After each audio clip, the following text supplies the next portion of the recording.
Sala. La clausura non está. Sí, este para min. Ou aí ou alé. Non, eu podo poñer aquí e ti ali. Aquí hai Gerardo ali. Eu tenho que estar pendiente de eu. Aí se acopes. Falta que nos acople. Aquí, sí, de aquí aí vai, e despois orden. Así, Sí, eu aquí. Veña. Non nos vamos nos reunir. Aí. Bueno, eu que sentada xa non son moi grande. Non te quero tocar, a ver se nos van as culpas. Hola, boa tarde. Estamos aquí unha semana máis, escoítase ben, sin eco ni nada. Isto comezou a semana pasada, é unha iniciativa do BNG para poñer en valor e que todos coñezamos un pouco mellor, os que non tiñamos tanta idea, do que significa a Illa da Toxa, en concreto o Gran Hotel da Toxa para todas e todos os veciños do Grove. A semana pasada empezamos falando bueno, empezaron eles redactando as súas vivencias, os que non estivestedes, pois temos esos cuadros que son de Javier Padín, que rescatou unha vez que os iban a tirar. Despois falou... Quen falou despois de... O Paulos, o arquitecto. Paulos, José Luis Paulos. Sí, o arquitecto, conselleira. Vale. Sí. Despois del falou José Luis Paulos, que é un arquitecto que fixo a súa tesis da carreira facéndoa sobre o Gran Hotel da Toxa. El ten documentos, ten todos os planos e nos os puxo aquí xa por segunda vez, ademais. E despois falou Monse Prado, que é a concelleira e diputada no Parlamento Galego, e foi a que levou a iniciativa da defensa de todo isto ao Parlamento Galego. Estuvo explicando en que consisteu e vai na volver a levar. E hoxe, pois, temos unha cousa un pouco máis distendida, e son anécdotas que nos van a contar os traballadores do Gran Hotel da Toxa, as súas vivencias ou todo o que eles nos poidan aportar. Seguramente habrá cousas simpáticas e outras, pois, ao mellor non tanto. Vai a empezar Fernando Gondar, que penso que de todo o mundo xa o coñece. Despois seguirá Gerardo Sanmartín, que creo que tamén é moi coñecido, Isabel Montenegro e, por último, María Jesús Dadín. Creo que son 4 persoas que todos coñecemos perfectamente. E o remate de todo isto vai haber un pequeno coloquio. Todo aquel que queira intervir, se ten algunha anécdota que contar ou algo que preguntar, pois así o faremos. Empezamos xa, Fernando Gondar. Somos todos mellor ali.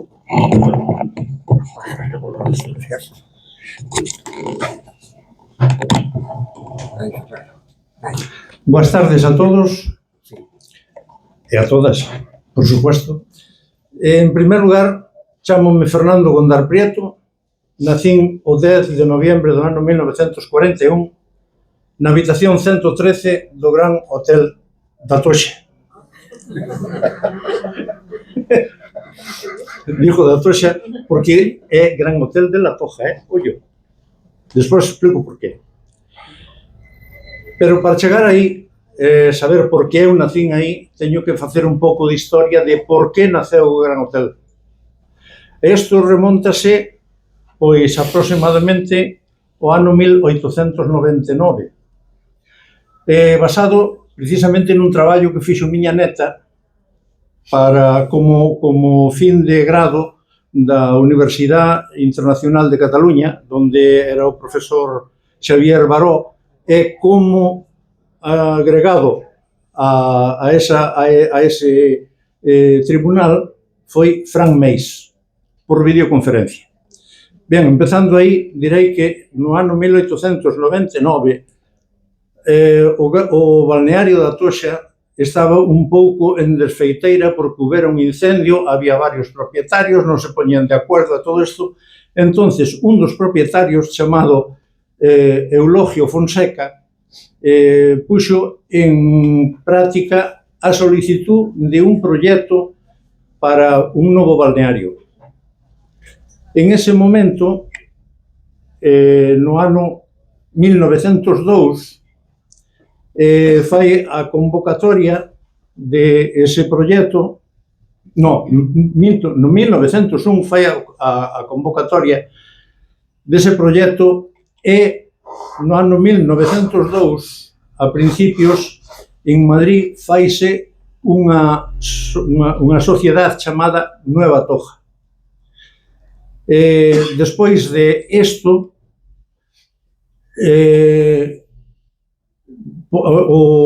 sale nun periódico, precisamente era El Eco de Galicia, en Buenos Aires, o día 30 de julio de 1902, un artículo titulado El nuevo balneario de la Toja. En este artículo del nuevo balneario de la Toja aparece precisamente un grabado, he dicho grabado, que o debo de ter por aquí, se non me equivoco, dicho grabado que este,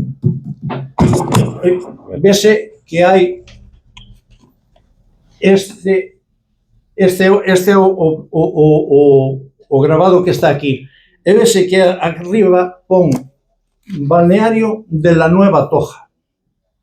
Entonces, no ano 1903, a principios, pero este grabado é do ano 1901, é precisamente feito por Vázquez Gulías, o sea, Daniel Vázquez Gulías. Entonces, no ano 1903, aproximadamente a primeiros do 1903, outros socios do balneario que estaba en destrucción xuntáronse para comprarlle as propiedades a outros deles. Estes dous socios un era Laureano Salgado, que era de Caldas, outro era Fernando Rodríguez Porrero, e compraronlle as propiedades de Joaquín Álvarez, de Daniel Benavides e dos hermanos Mestre. E inmediatamente, xa o día 7 de abril do ano 1903, fan unha sociedade chamada La Toja. Esta sociedade se compoñía de un capital de 6 millóns de pesetas, formada por 12.000 accións de 500 pesetas, en donde os socios, que eran Laureano Salgado, eran Rodríguez Porrero e máis Fonseca, que era o primeiro que había solicitado o proxecto, pois xúntanse en esta sociedade e adjudícanse para os señores Salgado e para o señor Rodríguez Porrero 3.100 accións e para o señor Fonseca 2.700. En isto son 5.800 accións, pero son accións liberadas. Non quere dicir que teñan diñeiro, senón que son por aportacións das distintas propiedades, instalacións, inmobilizado que había, concesións e todo eso. E as outras 6.200 accións son depositadas na banca Riestra, en donde don José Riestra, concretamente, suscribe 2.200 accións, que era o Marqués de Riestra, e entonces fórmase o primer Consejo de Administración da Toxa. Este Consejo de Administración da Toxa está formado por, en principio, Juan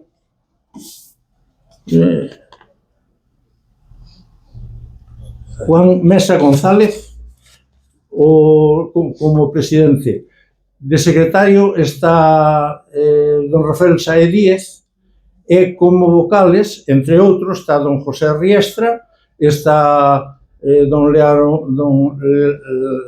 Laureano Salgado, e está tamén o señor Rodríguez Porrero, que ao mesmo tempo é o primer gerente que ten a sociedade. Despois de isto, solicitan a Toxa, máis a nova Toxa, solicitan ante os organismos oficiales a fusión de unha sola sociedade, que é La Toja Sociedade Anónima. O sea que a nova Toxa queda incluída dentro desa sociedade e, por lo tanto, desaparece.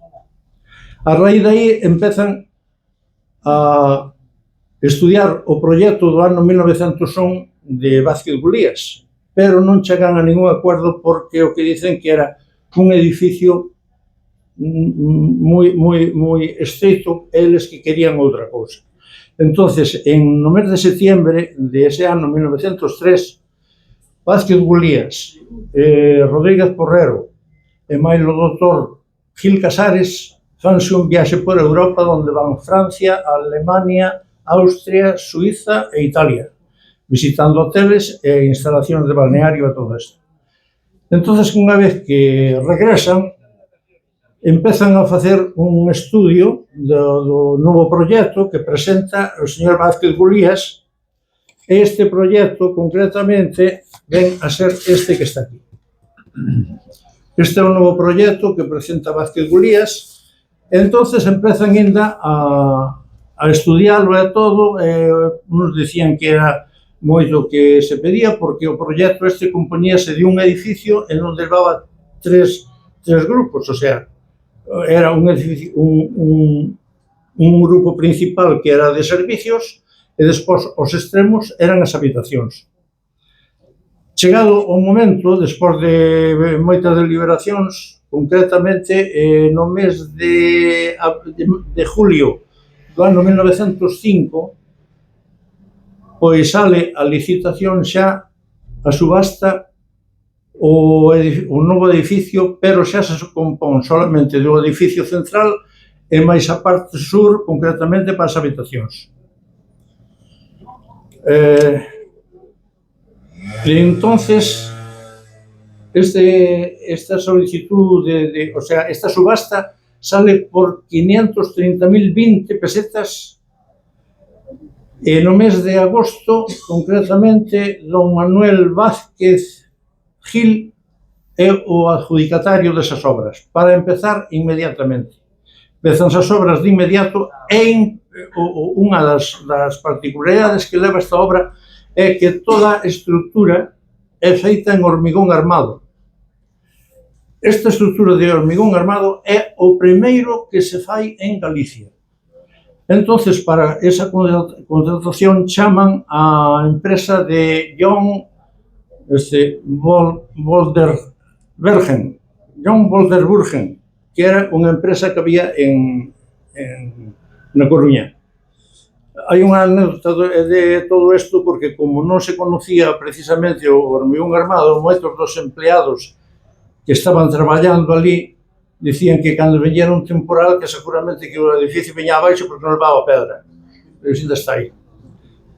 Bueno, con todo isto, termínase o edificio no ano 1907. Unha vez terminado o edificio no 1907, despois ven a instalacións as distintas instalacións, porque claro, en 1907 termina o edificio, pero non para empezar a traballar, hai que poñer todas as instalacións de mobiliario, todas as instalacións de, bueno, poñer todo o servicio. Termínase aproximadamente no 1909, pero xa estaban collendo xente, según teño entendido, xa estaban collendo xente con anterioridade. Entonces, aí en donde en estos momentos aparece un señor Pulido que fai na parte superior onde era o edificio central uns dibujos, bueno, uns frescos, chamémoslle así, uns frescos que eran unha verdadeira maravilla, que hai unha fotografía por aí que os ten, onde se ven. E tamén nas habitacións, concretamente na habitación 208, había no techo, que Gerardo seguramente que se acorda, había unhas pinturas que eran de Monteselín. Este pintor tamén fixo pinturas precisamente nun café de Pontevedra, Café Moderno, que ainda existen hoxe. Bueno, existían, porque agora me parece que estaban reformando, non sei se existirán. Diríanlle que eso que o recupera toda a... Non sei. Non sei se sería... Non sei. A cuestión é que despois de todo isto, no ano 1916, aí é onde empeza a miña historia, empeza a traballar miña nai na Toxa con 14 anos de niñera. Despois, con 17 anos, foi axudante de camarera, despois camarera, despois bañeira, e no ano 1928, levaba pouco tempo casada, don Rafael Sáez Díez, que era o novo gerente da Toxa, ofreceña a miña nai ser guardesa do hotel. Pero, para ser guardesa do hotel, tiña que vivir durante todo o inverno dentro do gran hotel e preocuparse de que as instalacións e todo estuveran en orden, para que cando abriera o hotel en verano, que todo estuvera, nada máis que sería facer a clásica limpieza que se fai en todos os sitios cando se empeza. No ano 1938, o Gran Hotel pasa a ser Hospital Militar de Campaña. Este Hospital Militar de Campaña era para dar servicio aos feridos das tropas de Franco da batalla que tiñan en Asturias. Aquí veñen varios feridos, entre eles tamén veñen soldados do exército regular, que era un exército de marroquí, concretamente eran moros. Moros morreron 3 na Toxa. 3 que foron amortajados ou enterrados no monte que está enfrente á piscina. Ali fixeron as súas tumbas e ali estaban. Eu, de pequeno, fun ali, enseñáronme onde eran, tiña unhas pedriñas e todo, pero despois o campo de gol reformou aquelo, e hoxe en día sei a zona, pero non sei ubicar o sitio. Estos moros foron amortajados aí, pero non con caixas, senón que levaban envoltos en unha sábana, e dentro desa sábana poñíanlle frutos secos, onde levaban cacahuetes, avellanas, noses e todo eso. Entonces, despois de eso, cando terminou a guerra e todo, no hotel ainda estuveron, despois do ano 39, ainda había feridos, e hasta principios do 40 non quedou libre. Entre o 40 e o 41 foi cando o hotel, a zona precisamente, que era a zona de servicios, quedou bastante deteriorada. Entón, tiveron que facer reparacións. E, mentras tanto, miña nai, durante toda esa época, sempre viveu no hotel en a habitación 113. E daí é onde ven que no ano 41, o día 10 de noviembre, nacín eu. Sendo a matrona era miña abuela Joaquina, que tamén era matrona no Grove. O sea, comadrona, vamos. Entonces, no ano 1944, foi cando revestiron unha parte e fixeron edificación maior en outra, encima dos servicios, fixeron precisamente as habitacións e todo eso, plantas, e bueno. A cuestión é que unha vez terminada as obras, foi aproximadamente no ano 46. No ano 46, despois do verano, pois, miña nai volveu a vivir outra vez no hotel, pero ahora xa non vivía na parte antigua, senón que vivía na parte moderna, e concretamente na habitación 206, que os que estuveron de Botones saben que a habitación 206 é unha suite que se compón da 204 e da 207, e no medio unha salita. 226, perdón, 226, dicía 226. Gracias pola corrección, porque a verdade ten a súa razón. Entonces, no inverno, creo que no mes de diciembre, creo, pero non estou seguro, do ano 1947, un domingo, miña nai cheirou a queimado. Entonces empezou a mirar e ve que efectivamente nun salón da parte norte do hotel había fuego. Inmediatamente baixou os interruptores, cortou toda a corriente e puxose a avisar a xente, que acudeu rápido e todo. Eu en ese momento estaba dormindo na habitación con miña abuela e dasa casualidade que me despertou o señor Jaime, abrazoume, colleume, meteume nunha silla, atoume cunha corda, baixoume polo donde estaba a balustrada, baixoume para baixo para o comedor. Abaixo colleume Enrique, que era o conserje ou carteiro da Toxa, e despois leváronme, o sea, para a porta, e ali estaba Doña Lote, que era a muller do químico da Toxa. Ela me colleu, levoume para a súa casa no colo, eu iba en pijama, e chegou ali, bañáronme, tiña unha muchacha que se chamaban Lola, que era de Castrelo, e ali me bañaron e despois deron un desayuno. O desayuno era un chocolate con picatostes. Nunca volvín a comer un chocolate como aquel. Nunca. Foi o mellor chocolate que tomei na miña vida. Pero, además, así, non é... Era coa fame. Unha sería coa fame, porque eu, sinceramente, eu non sabía o que había, nem sabía de incendio, nem sabía de nada. Eu, acabábamos de levantar, recollerme, levarme a todo, eu non sabía nada de nada. Entereime despois. Bueno, a raíz de aí, despois, miña nai dixo que no hotel que non viviría máis. Entonces, fomos a vivir concretamente para a parte sur da Toxa, en donde tiñamos unha casa, e ali vivín hasta os 26 anos. En ese momento, teño que decir que empecé a traballar tamén como o resto, de botones. E de botones pasei a administración, despois da administración, despois viñen ao banco, despois do banco, polas tardes ainda iba para a Toxa, bueno. Pero esas xa son anécdotas que lles deixo a eles porque as viviron mellor que eu. O resto xa é todo eso. Entonces, basado en isto que eu os digo, eu diría que a Toxa debía de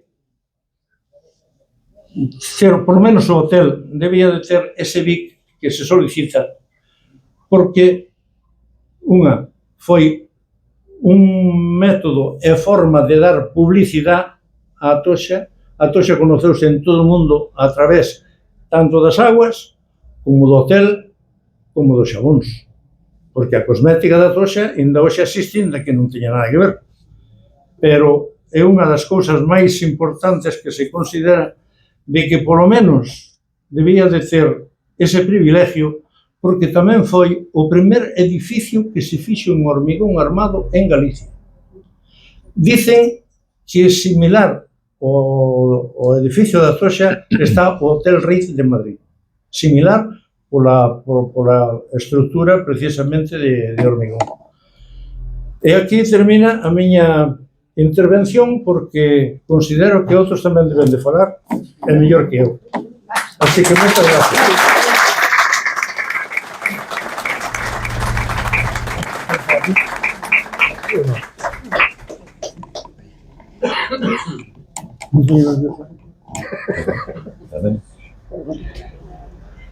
Buenas tardes, eu non digo o meu nombre, creo que todos me conocen, me parece. Eu que non me conozco, se me conocerá.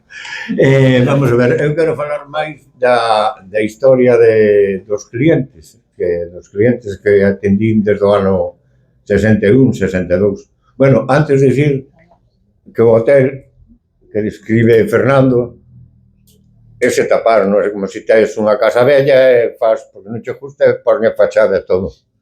E tiraron algunhas cousas, pero hai moitas cousas que están agachadas ali, e hai un home aquí que sabe deso, pero non quero dicir que... Bueno, os 4 primeiros anos que pasei foron de botones, a primeira vez que entrei, acórdame que entrei un 15 de junio para enseñarme os máis veteranos como se trataba a xente, as instalacións e todo.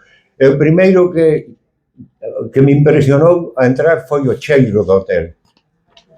O cheiro do hotel era, que sei, como as feixoas da hora, que non se sabe de que son, pero despois descubrín que era, e viñan das aguas do balneario, das aguas dos lodos do balneario, pero é que impregnaba todo o hotel, incluso cando salías de traballar, salías cheirando o couso do balneario, levaban igual, entonces empezaron a chegar os clientes, eran os clientes, por certo, maravillosos, respetuosos, eran da alta alcurnia de ali había militares, había arquitectos, había empresarios, había inventores, como dous, e don Eduardo Barreiros, que foi que inventou os motores Barreiros, e había un científico que inventara algo en Francia e derenlle cartas como facía a toxa. Entón, ese home viña nun coche tiburón, deses que cando paraba, baixaba, casi tocaba no chan, cando tal, subía. E, bueno, tiña unha muller moi peculiar, era máis nova que él, iso. Vou contar a primeira anécdota, que foi de anos despois, despois se me olvida, porque teño un rollo aquí de caralho. Unha vez, era un matrimonio que tiña un can, unha cadela, que chamaban Bea. Entonces, os botones, unha vez iba uns, outras outros, bueno, eu tamén me tocou de ir algunha vez e tal. E, bueno, ibas arriba, dicíache, ai, coge a la Bea e llévala por el cordel, polo tal, que non se te escape e tal, e se hace xixi, te doy unha propina, se hace xa, te doy máis. Sabendo lo que é, máis ou menos, non? Bueno, pois, levaba e tal, subía, o ascensor e tal, daba 2 pesetas de un e 4 de outro, tal. Pero unha vez fun, bueno, pode xogar que somos os medios, e a cabrona non fixo nada. Non fixo nada. Eu paseo por ali, pero tampouco podías pasear moito, porque se tardabas, xa chamaba o conserje e dicir, ¿dónde está el botón? Es que no está el perro aquí, se le escaparía e tal.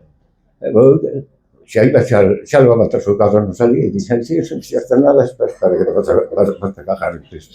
Eu subí polas escaleiras, e cheguei ali, e di, hola, bueno, madame, miren, a que tiene Bea non hizo nada e tal.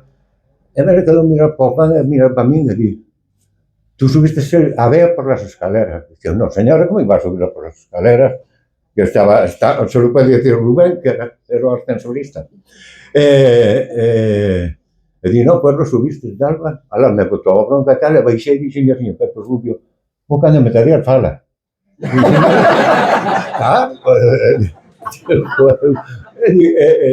non me vai falar e tal, que che pasou? Pasoume isto, que fun alá, non me fixo nada, non me dou chica e tal, bueno. E díxeme que eu subira polas escaleiras. E subístelo, sí. E non lle notaste nada ao can. Non tiña a lengua de fora, supós esta. Foi así a primeira anécdota que tenho de... Bueno, eu quero significar que os clientes eran maravillosos. Conocían, eu o segundo ano estar ali, sabían o nombre, preguntaban o nombre, porque o 80% eran todos clientes habituales. Chegaban, saludaban a recepción, firmaban ali o parte, iban a conserjería, dicían, que tal, Pepe, que tal pasaste el invierno? Preguntábanos a todos, que tal estábamos, que tal. É curioso, chegaban e deme mi llave, le daban a chave da habitación, porque sabían que levaban 20 anos e ocupaban sempre as mesmas habitacións. Bueno, ali as habitacións non tiñan número, pero non se numeraban, sabíanse polos clientes. Chegaba o Marqués de Ávila, hai outra anécdota como que dicía, Gerardito, vete a buscarme a llave. Eu xa sabía a chave que tiña, dicía yo, dame la llave del Marqués. Ese Marqués tamén tiña un defecto. Os clientes, bueno, si, a deixarme un pouco máis tarde, a ver se me... Os clientes eran moi fieles, tiñanlle moito cariño a toxa, nós tiñamos moito cariño a eles, eran moi... como pode dicir, eran moi guiados, o sea, tiñan unhas costumbres moi fijas, que era, desayunaban a mañán, levábanse a habitación os desayunos,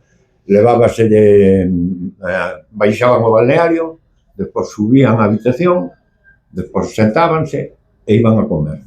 E no comedor, prácticamente comían sempre o mismo a media en carne e a noite peixe. Pedían a comida, o camarero daba ao axudante a comanda, iban ali e subían a comida, pero como ya subían? Con plato e campana de plata. sacaban a campana, si era tal, si era peixe, dicía, señor tal, mire, le desmijo, vamos, le saco las espinas al pescado e tal, e pumba. Tomaban a súa botelliña de viño, que xa sabían tamén, os camareros sabían o que vivían e máis todo. E, bueno, cando lle sobraba o viño, xa se iban, en marcas de tal, o señor Barreiro, jardábana, e a noite vivían o resto. Era moi curioso. E no balneario iban, que no dixen antes, eu cando entrei no balneario quedei impresionado daquelas columnas, aquel cheiro ainda máis, aquelas bañeiras. Curiosamente, o balneario está prácticamente como estaba daquela, ahora mismo. Bueno, ahora non sei, porque ahora é unha desfeiteira, vamos. E, bueno, despois iban á piscina, e despois sentábanse por ali a dormir, a falar e tal. E un deles, o Marqués de Ábril, precisamente, facía ruido. Entendedme, profesor, non? Facía ruido, e claro, os outros clientes miraban e tal, porque falábanse entre eles, pero non tiña moita confianza, cada un andaba o seu e tal. Miraban pa min así, eu que estaba daquela, xa estaba na recepción. A recepción estaba baixo, eu estaba arriba. Fijábame, e dixen, señor Marqués, hace ruido cando duerme, non? E tal. Sí, hago un pouco de ruido, pero mira, tú cando veas que duermo, vas allí e haces un pouco de ruido. Entón, poñíase a roncar e tal, e vou ali, movía unha metro e tal, e despertaba e poñíase, e dicíame, gracias, Gerardito, porque sempre che daban as gracias, por favor, as gracias, eso era sagrado para él. Bueno, iba para baixo, pero 5 minutos, tío, outra vez a facer ruido, como digo eu, hasta que despois, a terceira ou cuarta vez, vale, estuviste mucho tiempo sin venir, y ya es que no hizo ruido.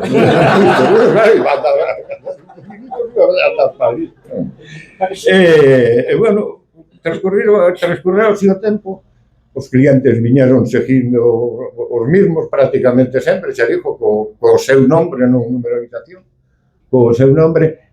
Eu xa empecé a entablar conversacións con eles, e ter unha certa confianza de empleado cliente, claro, porque ademais xe che digo, eran generales, bueno, toda a lle, duques, condes e todo isto.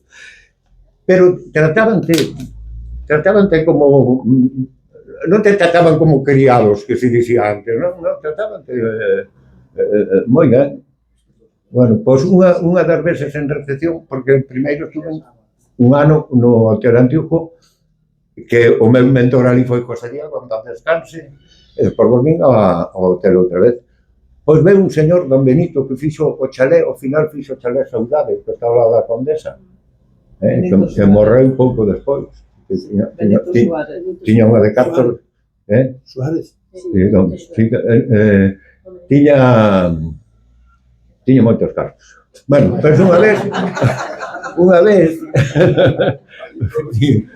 unha vez chega ali a recepción, xa estaba en recepción, xa empezaba a estar diante, porque antes estábamos atrás facendo as contas, facíamos os amantes, que mandaba caralho. E díxome, toma, guárdame estas 10.000 pesetas aí, que vou ao balneario e despois vengo. Pois ben, non me tienes a ningún sobre. Bueno, e cheguei despois, cando subía, dime, dame el dinero. El puxo a contar. Aquí hay 9.000 pesetas. Sí, como 9.000 pesetas, yo no le toqué. Yo no le toqué. No, pues aquí hay 9.000 pesetas. Llámeme al director porque aquí hay 9.000 pesetas y tal. Y Gerardito, pero como yo te iba a engañar yo aquí y tal. No, más acojonado que Dios. Cuando iba a llamar al director, dignamente aquí. El dinero es para contar. Porque ahora si yo digo que había 10.000 y tú dices que había 9.000, te van a echar a ti, no me van a echar a mí. Así que, cuéntalo. A partir de era con tos cartos hasta cando me dan a volta do café. Pero que foi un aprendizaje bo. E despois xa, por exemplo, podo contar a historia de Barreiro, que era un home fora de serie tamén, que levaba os mariñeiros para a piscina, cantaban ali e tal, e se comía la costa todo Dios. O sea, eu que sei, non se trataban como din antes, es que eras mi criado o tal, non, preguntabanche que tal pasabas no inverno, despois xa cando estaban en recepción, non? Que tal pasaste no invierno? E que hiciste? Bien, ¿y usted qué tal? Yo, bien, porque yo vengo a recargar de salud el cuerpo para pasar el invierno en Madrid. Yo creo que si fallo una vez sin ir al balneario, me muero al invierno siguiente. Tiñen unha fe. Sí, señor. Bueno, máis anécdotas, eu que sei, teño un mundo delas, pero ahora non me acordo. No, é que foron moitas, foi unha historia, eu teñolle un cariño, vou contar unha última, que sei que lle vai pasar mal a alguén, pero bueno. Bueno, Julio Iglesias veu a Toxa, de luna de miel, que temos de habitación 113, que non dixo Javier, Fernando, a habitación donde nasceu el, despois ocupouna o consejero de Franco, don Fernando Martín Sánchez Juliá, que era parapléjico, pero así como pasaba polos pasillos generales de todo, saludábano de carácter, tiña un medo de carácter. Sí, é verdad. Bueno, pois veu Julio Iglesias na habitación, e demos de habitación 113. Foron para ali, que foi cama de matrimonio, non sei se cando estaba as tías en dúas camas, bueno, estuveron ali e tal, e despois, a cabo de anos, despois contaré algo de Julio Iglesias, despois veu a Isabel Pereiras con Boller, e dixenlle eu a Vivencio, cando fixeron a reserva, dixenlle eu, a este damoslle, porque lle hai que dar, o que deixa de tontería, non sei. Así que veu a 113. Ai, non.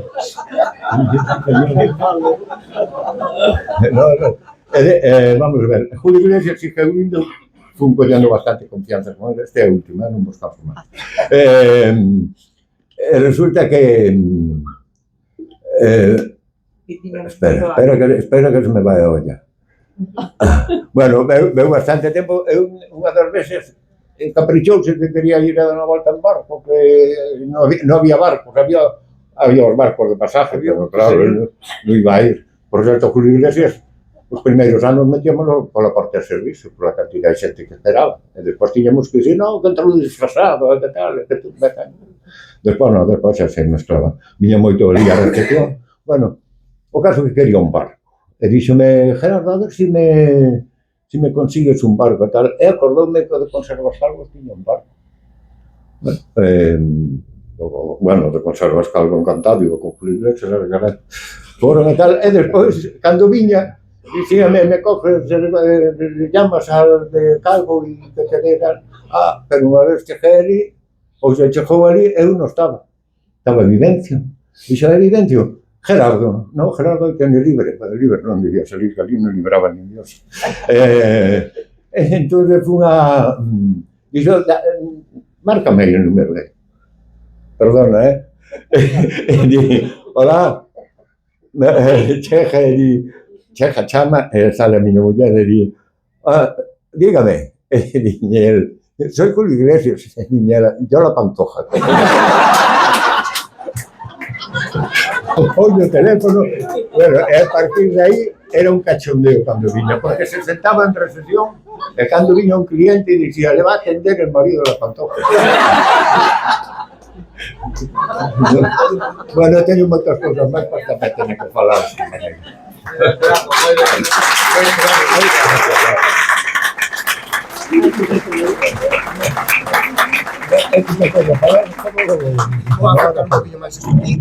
Porque ahora son...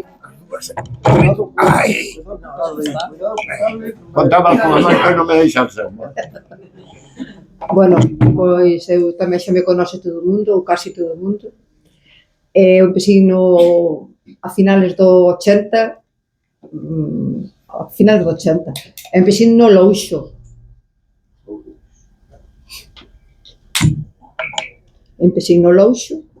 E para min aquilo era outro mundo, non? Porque era xa veciña e estuve pouco tempo, pero pasei moi ben no Louxo, pasei no Gran Hotel.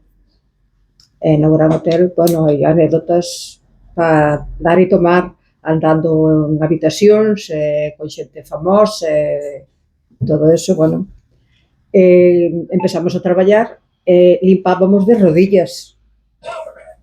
Acabouse de estar de rodillas, creo que un ano antes de irme eu, que foi no 17. Por no 16 foi o último que se conseguiu que deixáramos de limpar de rodillas.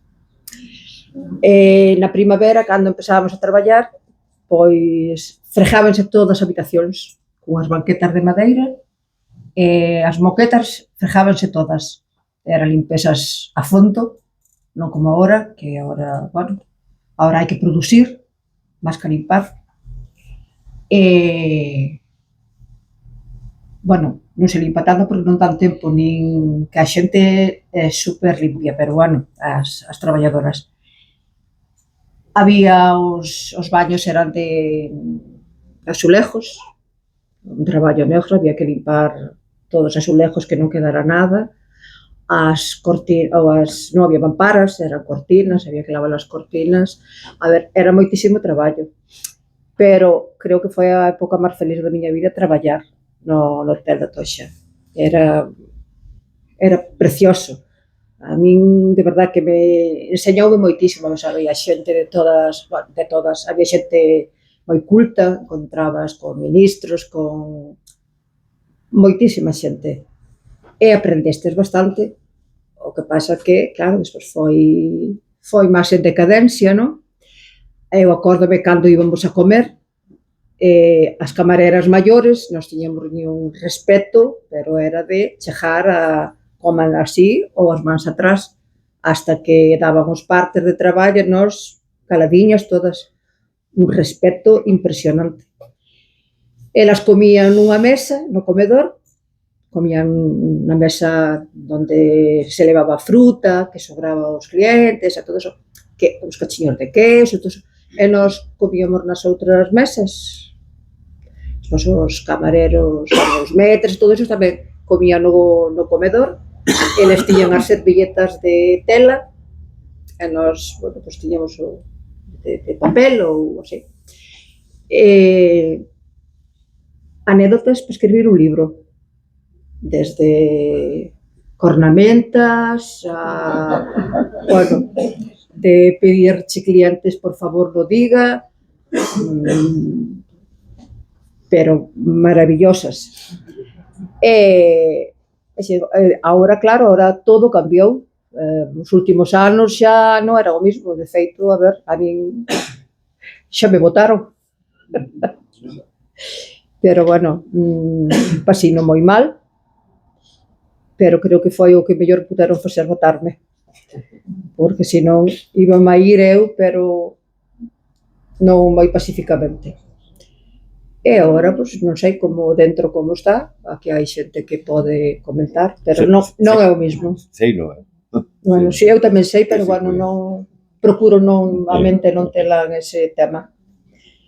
Pero antes éramos unha familia, ali éramos unha familia, conocíamos todos, respetábamos todos, non sobresalías en nada, despois todo cambiou, todo xa non, en todos os temas.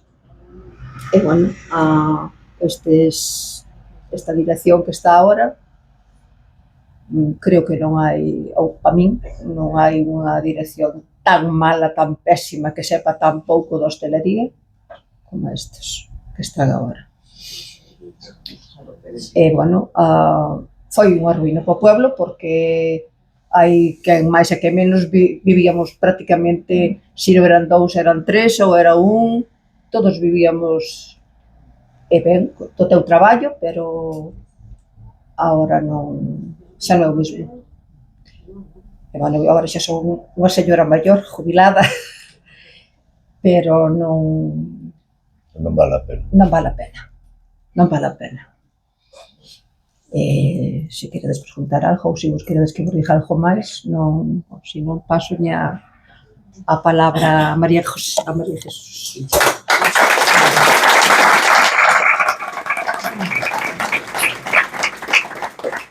Bueno, que non te pases. No, non me paso. Eu empecín a traballar no Gran Hotel pois no momento que viñen de Francia, que estuve con miña tía. Entonces Serafín tiña unha pequena boutique ali, ele é rubirosa, entonces facíalle falta unha persona. Entonces eu fun pa ali, tiña 16 anos, 17. E bueno, estuve en aquel verán, estuve en o verano seguinte, e despois casouse Moncha Salgado, que era a que estaba en teléfonos no Gran Hotel. E viñan os camareros de Madrid, camareros, metres e todos esos, eran os que viñan no Gran e mandaron a unha rapaza pa teléfonos. Pero claro, ela non sabía.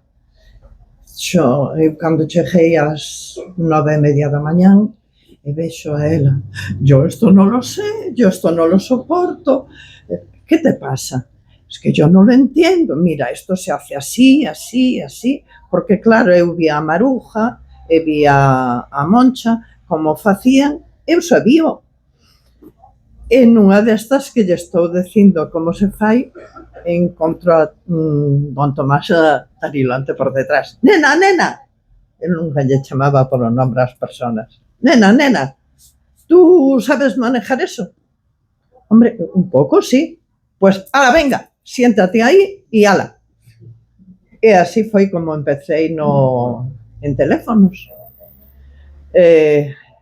Bueno, os 2 primeiros días pasei mal, porque claro, non daba avío co hotel cheo, nin tiña a práctica que tiñan elas. Pero bueno, eu saquei no adiante e bueno, eu os clientes nos vía porque aquelo era un cuartiño pequeno, casi non se vía. Hai unha anécdota que cando Julio Iglesias ganou o festival de Viña de Mar ou algo así, don Tomás estaba enseñando o hotel, entonces a porta da centralita estaba aberta e as conferencias tardaban 1 hora. Claro, eu pedía a Maruja pedía o Grove e tardaban 1 hora. Entonces pasa por diante e di, señorita, mi conferencia sigue tardando 1 hora. Digo, pues hace un momento sí. Espera un momentito. ¿Y usted sabe quién soy yo? Pues no, perdone usted. Soy Julio Iglesias. Ah, perdone, yo soy María Jesús, la telefonista. Os 10 minutos, cheja tarilón, te cae maduro. ¿Cómo le dijiste eso? Pero, y luego yo qué le iba a decir. Él se presentó, yo le dije mi nombre. ¿Yo? ¿Qué quiere que le diga, don Tomás? Las cosas son así. Era entrar ás 8:20 pola porta de servicio para ir a traballar e facías Musgo de Santiago. Xa está don Tomás Notas. E que era único. E ao mellor estaba con Paquito. Paquito, por favor, me das el café con leche para desayunar. Nena, ya estás aquí. Y yo, estoy como un fantasma. Era máis un fantasma. Recorría todo o hotel, pero no oías. Jamás che levantou a voz, o sea, si che o mellor aos 2 minutos decía, bueno, sí, tenía razón. Y si quiere una conferencia rápida, pues que se vaya a una capital. Bueno, despois dali pasei ao Louxo. Pasei ao Louxo e quedei no Louxo, como estábamos ali cerraba, pasei ao Louxo e no Louxo quedaba hasta o 15 de septiembre, porque as villas e os chalés, algúns chalés, quedaban conectados ali. Entonces eu traballaba 4 horas pola mañán, 4 horas pola tarde, mentras as camareras recollían todo e facían todo, e despois xa seguía, eu viñame para a casa e o meu vicio era ir a mariscar. O marisqueo para min era gustábame estar en teléfonos, bueno. A centralita primeira que había en teléfonos no Gran Hotel era de maneta, a base de manivela. Bueno, cando había o tiro de pichón e a piscina era pola mesma línea, entonces tiñas que darlle 3 chamadas pa unha e 2 chamadas si era pa outro. Bueno, aquelo montábanse un cisco.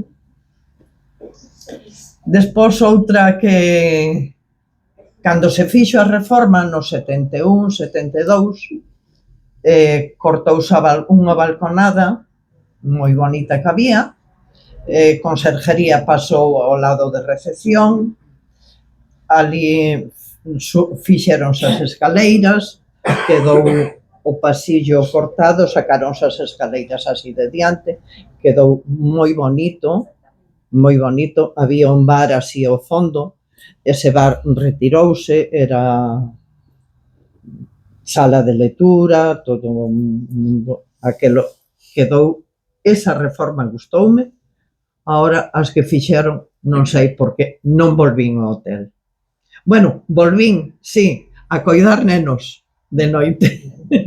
Iba de babysitter. Eso sí. Pero bueno, eu todos os recuerdos que teño, pois son todos moi bons, todos os directores que pasaron por ali. Además, tiñamos don Antonio Franco, que xa falleceu tamén, ele é mala muller, e como foran as 4:05 e estuveras todavía ali, decía, que de los Pirineos para abajo non se usa reloj? Porque se había que estar ás 4, había que estar ás 4. Se había que estar ás 8, había que estar ás 8. Bueno, cos compañeiros de traballo todos. Despois, cando me tocaba ir a facturar, bueno, pois había unha persona que tanto quería apurar a facer as comandas que comía letras. E entonces poñíame un conmé. Ostra! E que di aquí? Eu chamaba ao camarero e decíalle, ven aquí. Que es esto? Un consomé. E viña el todo serio e di, é que ti non ves? Claro, aí pon un consomé. Bueno, un pen B. Dios mío, madre de Dios. Eu cando vou a terminar de facturar o deste rango, que é isto? Unha de pementos verdes.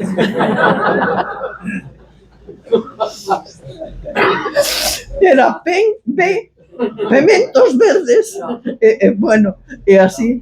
Pero que fixen? Collín a un camarero dos del, que xa lle sabía os intrínguiles todos, e dixenlle, ven para cá. Empecé a escribir tal e como mos escribía el, e puxen ao lado todo o que era, porque que se non daban máis 2 da mañán e non acababa de facturar. E os que estaban de noite, pois, xa ben. Hai outra que non conto máis que esta, que hubo un momento que un camarero pasa e di que non se vos ocurra pasar por teléfonos. Hai un virus. Sí, hai un virus. E coitadiño, que este virus é gordo. 2 telefonistas no Louxo están embarazadas, 2 aquí no Gran Hotel tamén, e coidado, que a muller do o metre debeuse de arrimar, colleu o virus e tamén está embarazada.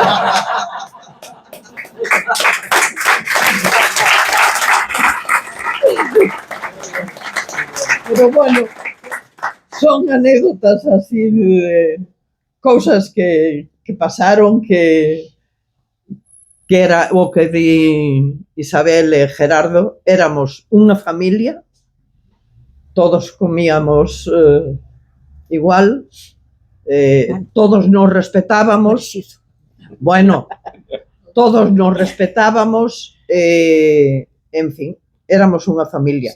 Si ti tes que salir, non terminastes, pois eu axúdoche, ou quedome eu, ou o que fora.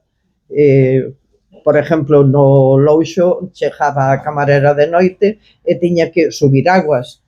Bueno, pois a mí non me importaba quedarme pois hasta as 12:30 que ela se fixera cargo da centralita, non me importaba, salía. Pero un día chamaron a atención que cheguei ás 8:05 da mañán. E dixen, claro, pero es que ayer me marché a las 12:30 de la noche. Es que eso el de noche no lo puso. Pues que lo ponga. Entonces, as cousas así. Pero aparte de eso, maravilloso, os compañeiros maravillosos en todos os sentidos. Nada máis. Se queredes, eu xa.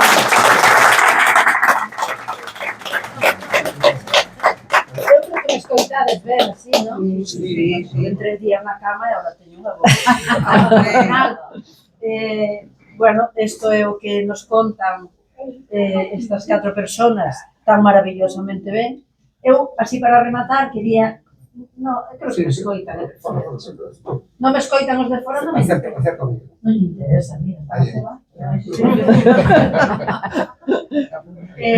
simplemente para rematar, eu comentaba yo a Anselmo unha anécdota. Eu non traballei no Gran Hotel da Toxa, pero si traballou miña nai.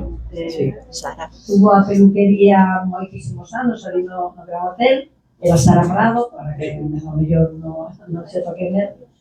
E si recordo que, nós viñamos de Venezuela, estaba a peluquería sin nadie que a levase. Entonces, pues non sei o motivo polo que superon dela, non? E chamarona. E foi a probar a ver como era eso. E resulta que era para unha clienta. Esta clienta, ela non tiña ni idea de quen era tampouco, bueno, pois peinou nese día ou que fora. Ela foi en bicicleta, cando saiu para recoller a bicicleta non estaba, roubaron. Entonces, bueno, chegou a casa e dixo, pois non me valeu de moito a verdad que ir a Toxa, porque ao final o que fixe é perder a bicicleta. Volveron a chamar aos 2 ou 3 días, era para esta mesma señora, entonces ela pois comentou yo como anécdota, dixolle isto que pasara, que ao salir de arreglada, pois que non tiña bicicleta. Bueno, pois esta señora, cando rematou, cando xa estaba arreglada, pois deulle un sobre e dixolle, este sobre non ten nada que ver co que vou a pagar. A verdad que non sei se pagaba ou non, porque a miña nai que lle pagaba era o Gran Hotel. Este sobre é para usted, para que se compre unha bicicleta, porque pola miña culpa usted quedou sin bicicleta. Bueno, esta señora, ela despois supo, porque xa atendeu moitas máis veces, que era a condesa de Fenosa. Entonces, ela nese momento non tiña ni idea, pero bueno, ela tuvo ese detalle de darlle os cartos para que se comprase outra bicicleta. Esa era así unha pequena anécdota, eu non teño ninguna porque, lógico, eu non traballei ali. Eso de conocer a moitos, eles falaban de Julio Iglesias, pero eu recordo perfectamente os anos e anos nos que veu Manolo Escobar. Sí. Que a filla era da miña, porque adotou, e a miña naceu. Que do 77 tamén. Pero recordo eso, había moitísimos artistas. Ben, agora, se queredes, eu vexo por aquí xente que tamén traballou na Toxa, seguramente familiares dos que estamos por aquí tamén terán anécdotas da Toxa, bueno, sin ningún tipo de problema. Claro, Benito, supoño que é unha persona... Non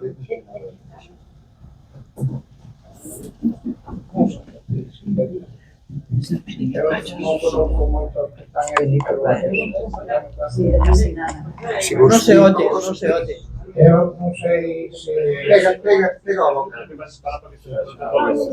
No, pega a boca, non ten que ver. Pega a boca. Eu non sei se me conocedes e aunque non me conozades non perdedes nada.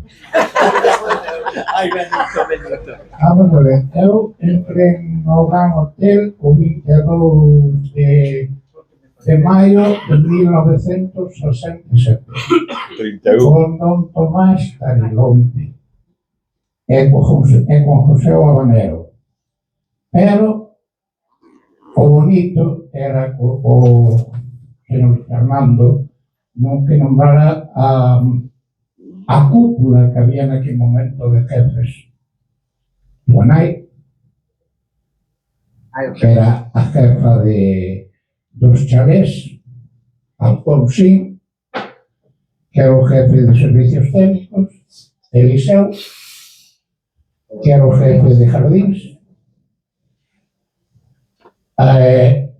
señora María, que era a gobernanta do hotel, e Moisés, que era o metre de inverno, porque no verán os metros viñan efectivamente de Madrid.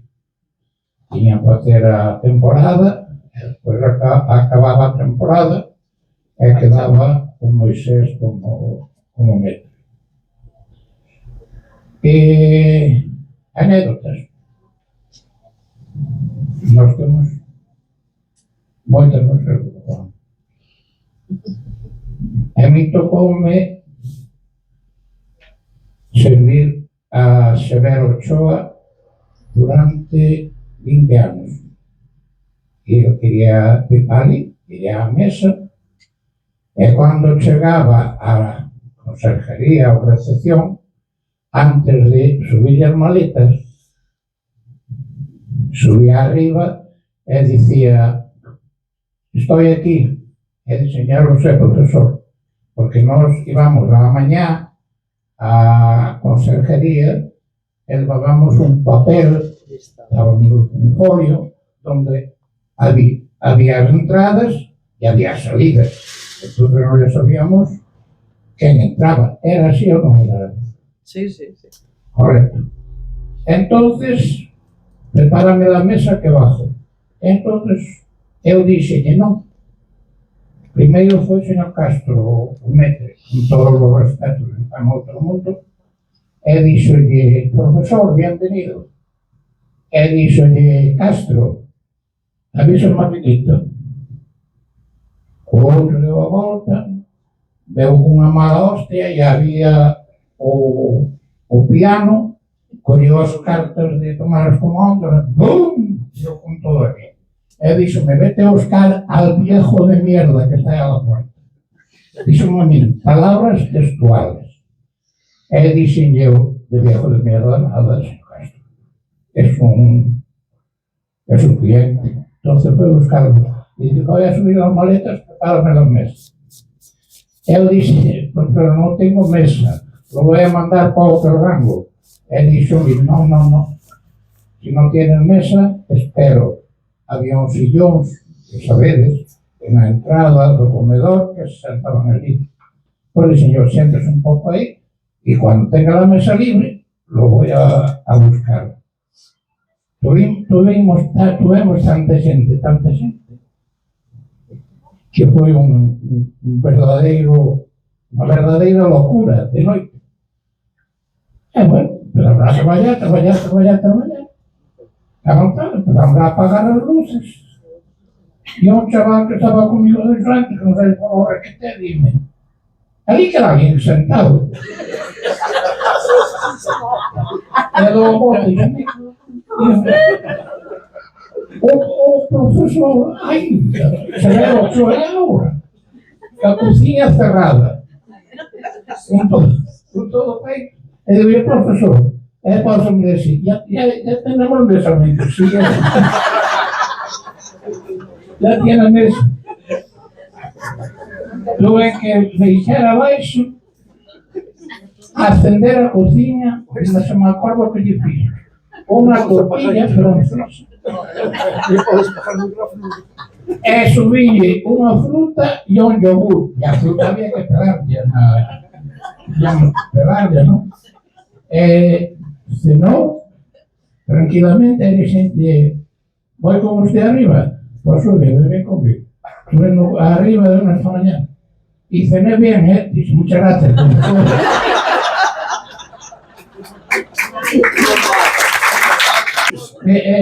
Antonio Viturno. Con Don Tomás. Eu fui abrir a cafetería do Luxo. E fui abrir a cafetería do Luxo, Antonio Viturno, que nada de noite de guarda. E na cafetería entro e vixo Antonio. Díxome: vigílame aí, péchame a Don Tomás, que ten que ir a Coruña, que vou tomar amanhã. Amanhã era un pouco de sanso e un pouquinho de cuñá nunha copa. E que acabo de chamar, vai para a cafetería, oye, bota a copa, agáchase, e pon a tomar. E cando te ve a cabeza por riba, que estamos tomando la copa, estamos o tomás, que non pasa nada. Bueno, Estamos como en familia, como estaba no Gran Hotel. Ahora tamén estamos xa nos en familia. Así que, a ver, animadevos que seguramente alguén os contou na casa ou cousas así. Anselmo, por favor. Sí, a miña pregunta é dirixida a Fernando, porque isto de vivir nun gran hotel, a verdade que nos hace moi de puntillas, de nacer nun gran hotel, ter a infancia nun gran hotel, había un triciclo, corrías polos pasillos, como chocabas ali? Estabas tú solo, moi solo?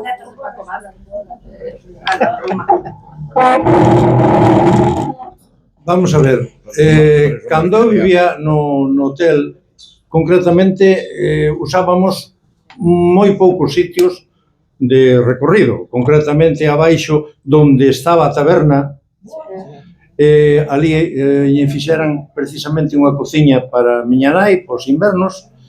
O pai de Juan José, que era o señor Juan Caneda, fixolle un forno para poder cocer pan e todo.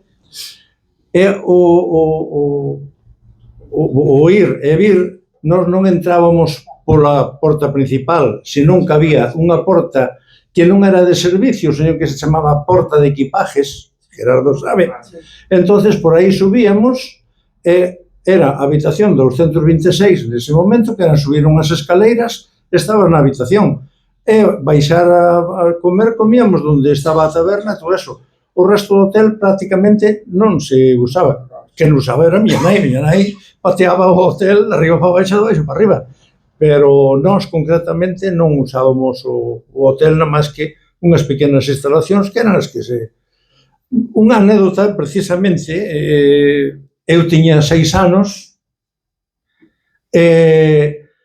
Don Mosono, en este momento, era no momento da limpieza, iban a abrir o hotel, isto debe ser no mes de maio, a min deron Mosono, eu fui buscando, pesquei un sillón, puxeme no sillón e quedei dormido.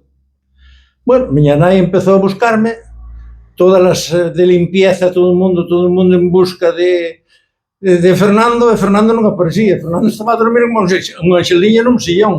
E busca, levaron polo menos unha hora, claro, dadevos cuenta que o hotel é grande.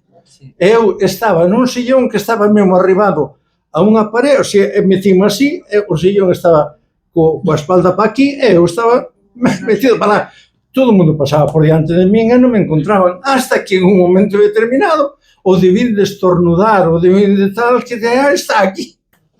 Miña nai abrazoume. Eu non sabía nin por qué non, todo o mundo a querer, ai, meu filliño, que tal? Eu dixía, que pasará aquí? Pois é que é unha anécdota que, vamos a ver, en un edificio tan grande, concretamente, pode impoñer. Acórdome de un detalle, isto foi no mes de outubro, estábamos facendo uns inventarios e todo, e José Diego, precisamente, tamén estaba en esos momentos traballando con nós e facendo inventario. E coincide de que estábamos na oficina, que era onde estaba o balneario, e un guardia colleu e chegou á oficina e dixo, oye, mira, no quinto piso hai unha ventana que se ve que se está movendo, que non quedou cerrada e tal. E dixolle eu, bueno, pues vamos alá. Collemos a chave, entramos por a porta de onde queda a capilla, e collemos a chave, vamos, José Diego máis eu. En isto, subimos as escaleiras, pero, de paso que íbamos a mirar, vamos a darlle un repaso, non vai a ser que outras habitacións tamén teñan as contras ou eso abertas e tal. Efectivamente, José Diego vai por un lado, eu vou polo outro. E ocorreuseme en un momento determinado facer sale José Diego como unha escopeta. Que pasa aí? Non pasa nada, José Diego. Fun eu. que non, que yo oí non sei que, yo oí paso, xa vía o que, el vía o que non existía, pero simplemente polo mero feito de que, claro, naquele momento e das un grito un edificio tan grande, resona por todos os lados, aquel sonido amplificouse que non vexara. O sea que eso era un dos motivos de que ao vivir solo, ademais, nun edificio así, eu, gracias a Dios, nunca tuve medo. En ese aspecto, pateaba o hotel de arriba para baixo, de baixo para arriba, eu solo, e nunca tuve... Había un señor que lle chamaban Juanito Caneda, que estaba casado con Carmiña Valdiviesa, que él, cando se poñía a pintar, estaba pintando un estruendo en todo o hotel. Tan pronto entraba e aí está Juanito, debe estar no cuarto ou no quinto, ibas a buscalo. Pero era... Ahora, era... Teño que dicir que, para min, eu fui un privilegiado de Dios en todos os aspectos, non pensei de lo contrario. Mira, nacín nun palacio, porque hai que dicir que nacín nun palacio. Dentro dese palacio, aparte, inda, cando chegaba verano, vivía como se fora un verdadeiro burgués, sendo plebeyo. Porque eu, o Marqués de Riestra e todo isto, Pepe Riestra, somos íntimos amigos, pero desde a infancia, desde creos. E como a él, está, que o conoces, Ignacio de la Mora, ainda está aí. O sea, xente que tiña moitísimo diñeiro e todo eso, o sea, que eran os grandes. Eu estaba no medio deles como nada. Cando tiña eu aproximadamente 10, 12 anos ou 13, concretamente fíxose a pista da lanzada, a pista de aviación, naquele momento que fixera Gallarza. Eu levábame moi ben co chofer que tiña, que se chamaba Camilo. É un detalle que viña o general a Atoxa, truxo un avión, era un Junker J-25, me parece que era. O detalle é que aterriza na lanzada, a min levoume Camilo, e cando cheguei á lanzada, pois o general Gallarza, o sea, el presentoume como el hijo de María e tal, entonces, dixome, te interesa ver el avión? Eu dixenlle, bueno, sí, alá me levou o sea, non el, os dos mecánicos que traía, alá me levaron adentro do avión, nada máis que había un pau pa aquí, outro pa aquí, que uma especie de un volante medio raro, porque eran avións que eran da Segunda Guerra Mundial, que non eran estes. Bueno, eu vía relojitos, vía de todo aquilo, eu todo enfrascado coa mesma. Pasa o tempo, eu 14 anos, bachillerato elemental aprobado, e inmediatamente falo con Camilo e díxolle que me gustaría ir para a aviación. Vai Camilo, fala con, debeu ser o general, o asunto que me trouxeron todos os papeles para cubrir. Eu cubrín os papeles. Pero o conto era que había que pedir permiso a María. E tan pronto lle dixe, mamá, mira, pasa isto e tal. Ela mira os papeles, mira para min, e ti non vas que hicieron... Non, porque ademais era para o taller de mecánicos, non era para piloto, para o taller de mecánicos. E dime, miña nai, non que ti eras moi loco de taller de mecánicos, vas a voar, eu non quero que voes. Acordou que voei, acordou que voei. Pero naquele momento díxeme que non. E dixen, bueno, pois, a ver que fago con estos. E falei con Manolo Primitivo,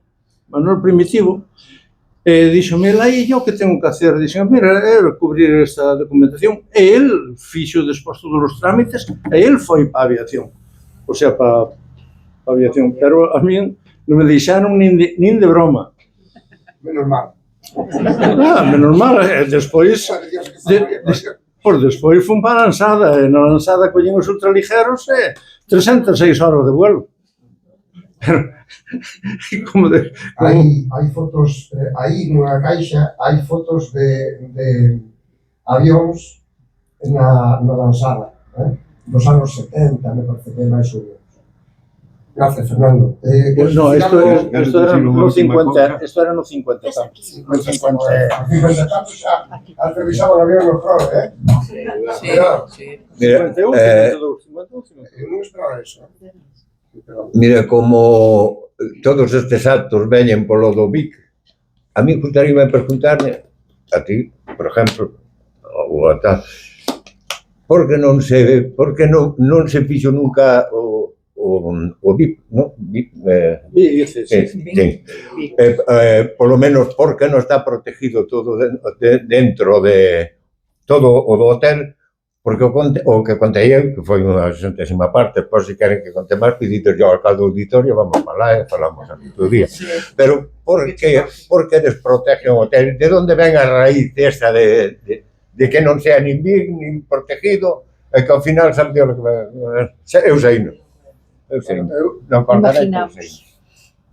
A ver, o que eu podo decir, da miña experiencia, primeiro, os VICs vanse facendo co tempo. Hasta agora, hai cousas, por exemplo, que non se deron protección nos anos 70, 80, non se deu protección á torre que debería tela, pasou o que pasou.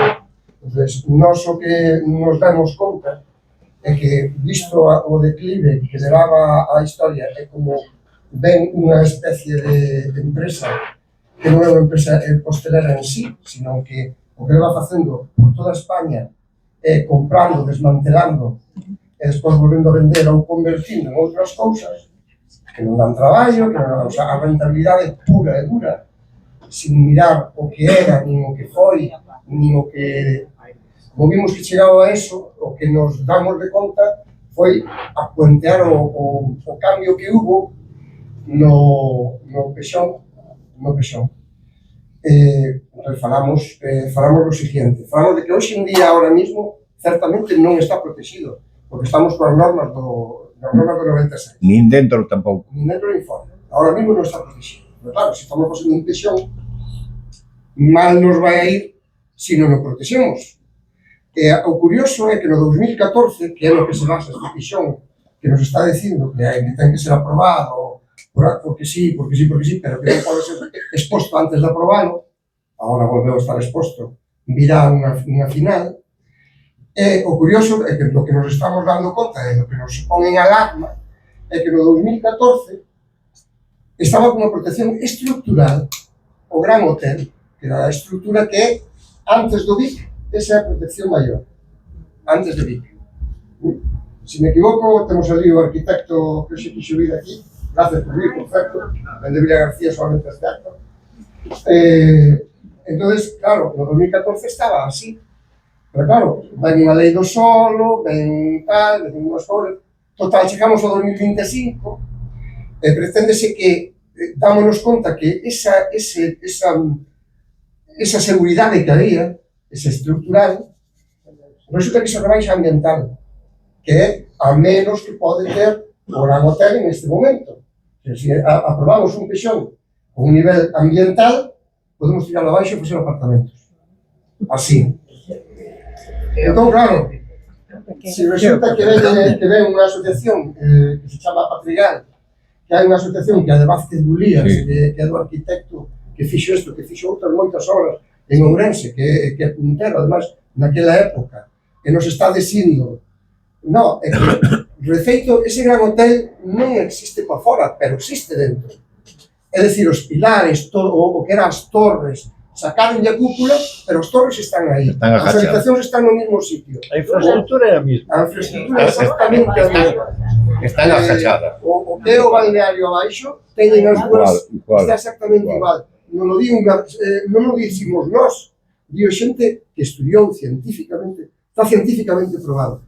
Bueno, pues nós en iso alertounos, alarmounos, seguimos investigando, resulta que esa asociación dámonos conta que lle mandou meses antes a alcaldía por registro, mandoulle o estudio, díxolle que, por favor, que protexeran eso, e, sin embargo, no 2025 aparecenos un pexón con eso por baixo.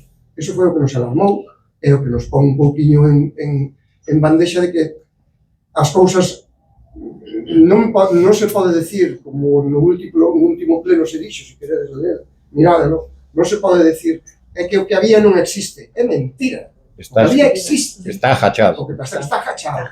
Hai unhas paredes que tamén podrían ser BIC, porque dentro de 20 anos cumplen 100 anos. Sí. No 1944, cando se fixo a reforma. Bueno, pues dentro de 15, 20 anos, xa ten 100 anos. Entón, é un sistema que se fixo, modernista, de outro tipo e tal. Tanto de fora como de dentro, pode ser BIC. Pero non só o Gran Hotel. O Gran Hotel, a Capela da Toxa, que ten estrutural. Porque, curiosamente, negociouse con patrimonio, disque, e o que máis desprotegido queda é o Gran Hotel. Non ten sentido. O sentido sería que o balneario, que son 4 pedras alrededor, bueno, non? Pero o Gran Hotel non toquemos. Pero todos teñen a súa historia. Todos teñen a súa historia. Pero en falar que en caso de negociación, negocia por isto. Sí. Pero non permitas que pase isto. Nada máis. Nós entendemos que é así, desgraciadamente non contamos co apoio. Nós creemos que estas cousas non tiñan que ser o nome do Bloque Nacionalista Galego. As cousas tiñan que ser o nome do Concello. O Concello tiña que mover a xente para ir pa diante con BIC. Isto debería ser así. Chámese Bloque, PP, PSOE ou que sea. Porque o que importa realmente é un patrimonio que ten a Fernando, por exemplo, e non me quero estender, un patrimonio que ten non só a estrutura de formigón armado, non solamente cousas que foron palacios, cousas que foi délice, e que iso ahora mismo, como as aguas que ten, iso pertenece ao povo de Jorobe. O povo de Jorobe asentou ese Gran Hotel aí. O povo de Jorobe viveu de eso aí. Pertenece xa non materialmente, sino inmaterialmente. Non é solamente o que vemos, sentimentalmente. É todo o que leva pasado históricamente aí. O que nos safou, a fame que nos quitou, etc. E ora, se chega unha industria que solamente pensa no beneficio propio, privado, eu non podo decirlo como concelleiro, non podo decir que mañán se vai a facer unha parotera ali. Pero, coño, todo indica que non nos pasa o que nos pasou aquí. Eso é o que estamos dicindo, nada máis. Que non nos pasa o que nos pasou aquí. Porque aquí foi a Torre de Lores, pero o que hai ao lado foi con ela, E logo a casa de Don Jacobo. A casa de Don Jacobo. Non temos patrimonio, no Grove non hai. Exactamente. Son cousas que nós entendemos. Non temos nada de patrimonio. Son cousas que nós entendemos que fomos perdendo pouco a pouco. É que non temos que perder ni isto máis. Ni isto. É que podíamos permitir o da Toxa por si dera traballo, pero é que hasta nos están quitando traballo. Entón, se nos quitan todo, tamén nos van a quitar o que é históricamente noso, por non deberían.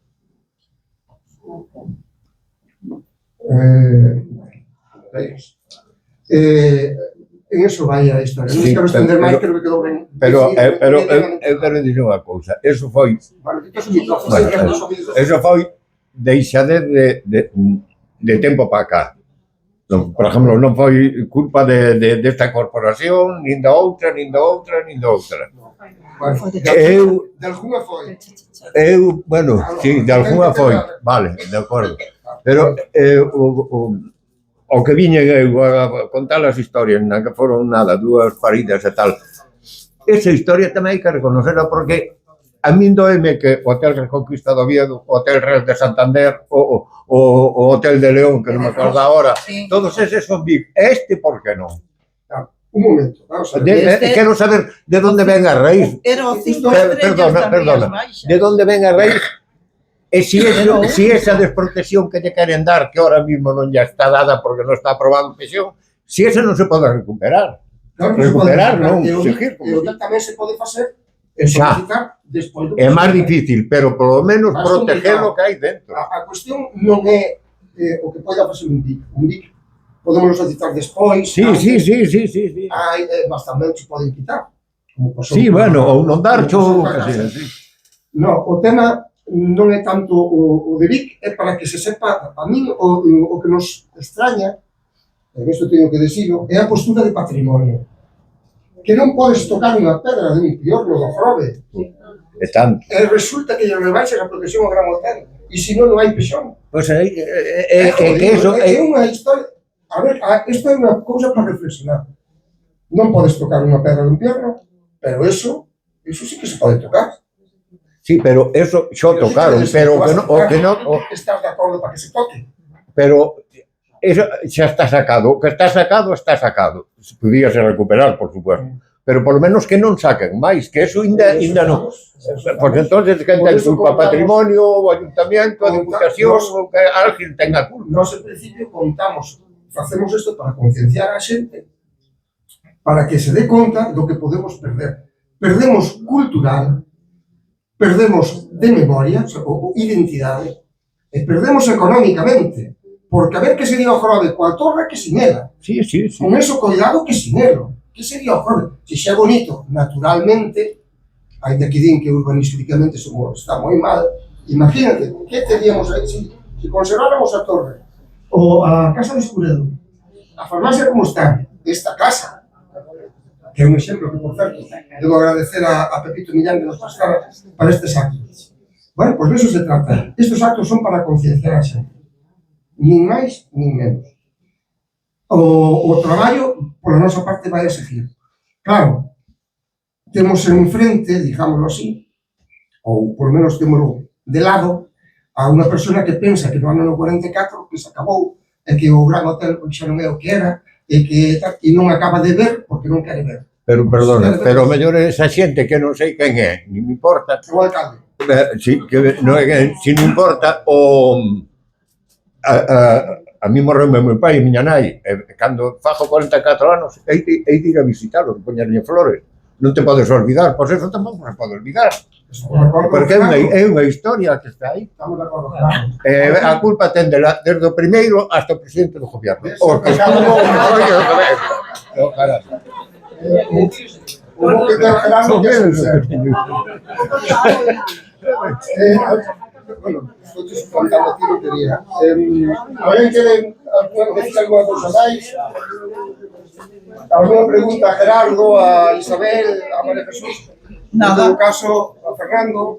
¿No? Que o 5 estrellas das Rías Baixas que había, ahora non... Ainda é 5 estrellas que non merece. Sí, exactamente. Ahora caenlle as puntas. É un 5 estrellas que abre 6 meses o ano, non che cae. Claro, aí está. Mira, é unha das cousas máis importantes que perdemos, que moita xente non lle dá moita importancia, era que, agora xa é unha propiedade privada, pero antes os empleados e os fillos e alguén da fora, nos podíamos utilizar o que era o balneario, que nos viña de maravilla, porque eu iba todos os anos, unha semana, e tiña o meu fillo, que agora ten 41 anos, desde pequeniño, porque tiña un problema respiratorio, e ibañe genial. Agora, hasta nin eso temos. Pero é que eso deixaban, non? Eles mismos non che cobraban, ou tal, ou... O 50%, ahora é un negocio. o 50%, que ao final ibas a pagar non che cobraban. Claro. Sí, eu solamente unha cousa, por o tema despois Andrés e fechas. Solamente unha cousa. Eso que estás comentando, vámoslo a tratar en os siguientes actos que se van facer. Vai vir un especialista en aguas termais, que se chama Héctor Picallo, vai vir un médico, Freire, director de Mondariz Balneario, vai a vir o alcalde de Mondariz Balneario, que nos vai a explicar, nos vai a intentar explicar de por que Mondariz Balneario vai así. Todos. O balneario da Toxa vai así. Maite sabe que eu iba, levaba meninos sempre. Eu era unha das persoas que usaba Eu usaba o balneario. Eu vou apuntar unha anécdota que creo que non de vos fai agora, pa semana que ven, fai 50 anos, eu estaba accidentado, tuve un accidente a finales de noviembre, iba a ir á boda da túa irmán o día 13 de diciembre, non pude ir porque estaba convaleciente en hospital, dun accidente que tuve indo para a Toxa, o domingo, porque o interventor iba o domingo a Toxa a cerrar as manos. A vigilarnos, non? Acorda? Bueno, pois eu estaba de baixa, chámame don Antonio chegou ao hotel estando eu accidentado eu conocino aquel día que me chamou a mí e máis a uns cuantos máis. Coxeando, cheguei ao hotel, tiña oficina no hotel, ainda non estaba onde era a fábrica, sino que estaba no hotel. Xa digo, fai para a semana que ven 50 anos. Non sei que día, pero sei que foi a última semana de mes. Entonces, a anécdota que quero contar é que subeuse o café no bar inglés a 200 pesetas. A 200 pesetas. Entonces, aí chegaronlle algunha noticia de que había clientes que se queixaban polo precio do café. El díxonos, es que esta gente no se entera de lo que pasa con el café. Nosotros, el café, ¿cuánto vale? Dirígese a mí, ¿cuánto vale? Pues no sé, el café valdrá 7, 8 pesetas, no vale más. Bueno, pues es que el café se lo regalamos. Nosotros cobramos, el camarero con esa chaqueta, con esa pajarita, su estancia en el gran hotel, las alfombras estas por las que tiene que pisar, eso es lo que le cobramos. El café no se lo cobramos, se lo regalamos.